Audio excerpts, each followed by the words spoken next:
ডাঙৰ বৌয়ে যদি সঁচাকৈ দেউতাক বজাৰত কৰবাত দেখিছে তেতিয়াহ'লে দেউতা আমাৰ ওচৰতে কৰবাত আছে। কিন্তু বৌয়েতো অকল দেউতাকে দেখা নাছিল, জাম্পাৰ পিন্ধা মানুহজনকো দেখিছে।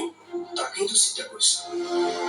চিঠিখন লিখি থৈ যোৱাৰ পৰা চাবলৈ গ'লে দেউতাই নিজ ইচ্ছামতে ঘৰৰ পৰা ভাবিছে। ইফালে দেউতাৰ লগত জাম্পাৰ পিন্ধাৰ ল'ৰাটো বৌয়ে দেখিছে। সেইফালৰ পৰা চাবলৈ গ'লে দেউতাক অপহৰণ কৰাটো হ'ব পাৰে। পুলিচে কি কৈছে?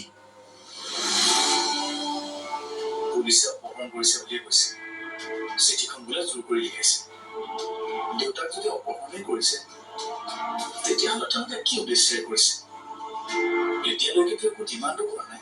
তেতিয়াহ'লে কি কাৰণে অপহৰণ কৰিলে? এতিয়া কি কৰিবা? আমাৰ হাতত কৰিব লগা একো নাই। আমাৰ ফালৰ পৰা কিবা ষ্টেপ ল'বলৈ পুলিচে মানা কৰিছে।